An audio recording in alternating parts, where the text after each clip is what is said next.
Dans le reste de l'actualité internationale, évidemment, l'actualité olympique, c'était le feuilleton de cette première semaine parisienne, le plongeon dans la Seine. Eh bien, il a finalement eu lieu ce matin après les 2 reports d'entraînement et surtout après les pluies de ces dernières heures. On avait quelques doutes, mais non. Le triathlon s'est déroulé sans encombre et c'est plutôt une réussite pour les Français. On va en parler avec notre invité Ruben Schlarter. Bonjour, merci d'être avec nous. Vous êtes journaliste sportif chez nos voisins d'Eurosport. Merci d'être là. Un mot peut-être, Ruben, avant de commenter les médailles françaises qu'on vient de décrocher ce matin, cette épreuve dans la Seine, il y avait des doutes jusqu'à ce matin à l'aube. Finalement, ça s'est fait. C'est une réussite donc ? Bon, moi, je me suis dit, hier soir, quand j'ai senti la pluie tomber, je me suis dit, bon, ça sent pas bon, mais ce matin, oui, on a entendu que tout était bon.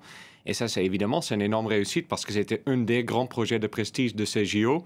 Nettoyer la Seine pour nager dedans. Les images étaient incroyables. Les épreuves sont bien déroulées. Il y avait encore un peu de pluie ce matin et c'est pour ça qu'il y a pas mal de femmes, notamment, qui ont glissé avec le vélo. Mais bon, ça n'a rien à voir avec la Seine.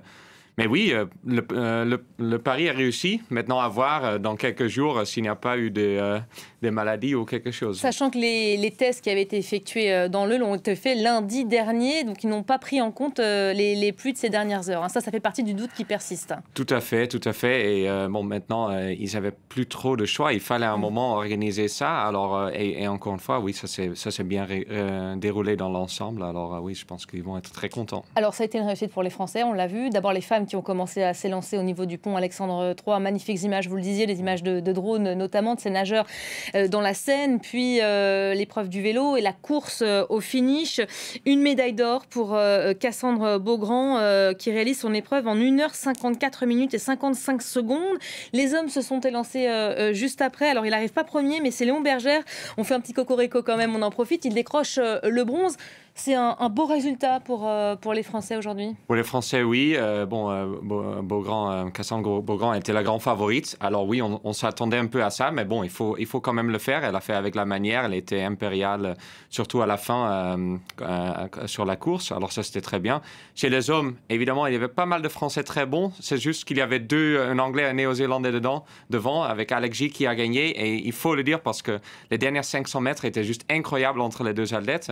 Mais oui, il faut dire, surtout pour la France, avec l'épreuve par équipe qui va encore arriver sur le triathlon, la France a des très bonnes cartes à jouer parce qu'il y avait pas mal de Français dans les premiers 10. Voilà, on parle beaucoup de cette épreuve parce que c'est vrai que ça faisait partie des gros doutes de ces Jeux, avec la Seine qui fait partie de la vitrine de cette séquence olympique.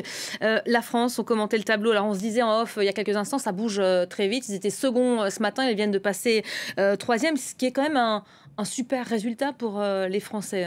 Oui, bon, il faut dire que les médailles que les Français ont obtenues jusqu'à là étaient plus ou moins attendues. Ceci dit, encore une fois, il faut quand même gagner. Hein? On peut mettre sur le papier que les Français vont gagner des médailles. Moi, je suis néerlandais, on a eu notre première médaille il y a 2 heures. Alors, je peux vous dire, on est un peu jaloux de vous. 6 médailles en or à l'état de la compétition, c'est une belle réussite. Il y a 20 médailles au total. On est à 6 médailles du record américain. Oui, non, c'est très bien. Et dans l'ensemble, quand même, si on parle des JO en général, c'est quand même une grande réussite. Et c'est ça ce qui est très important pour la France aussi, et Paris en particulier.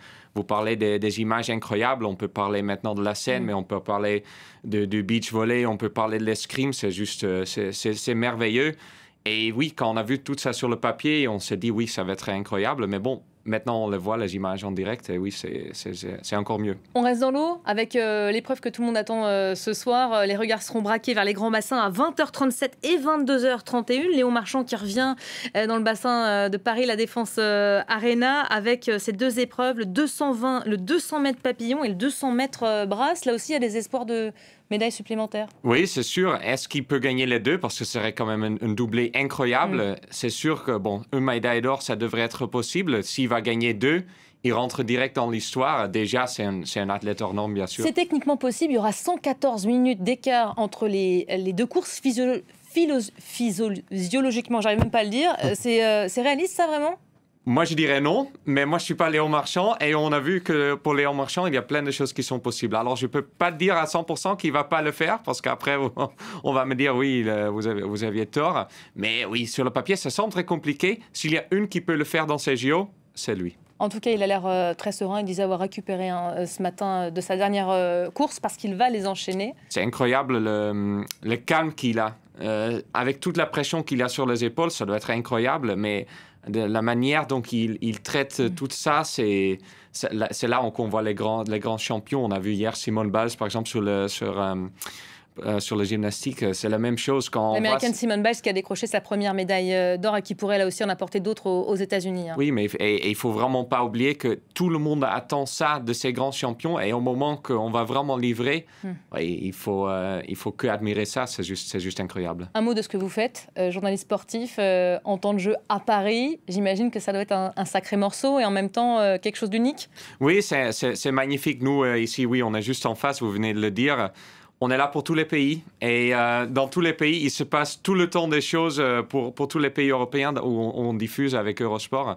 Et c'est ça qui est juste magnifique parce qu'on est vraiment forcé de regarder tous les sports en même temps. On a tous les écrans devant nous. On essaye, pendant les temps libres, d'aller voir encore quelque chose en direct. Et oui, c'est juste ça fait beaucoup d'heures d'écran, mais c'est pas grave, on fait la parenthèse. On souhaite évidemment bonne chance aux Français. Il y a le coq bleu, blanc, rouge sur vous. Merci d'avoir été avec nous pour commenter donc, cette épreuve de triathlon et ce qui nous attend ce soir. Donc, les épreuves dans le grand bassin.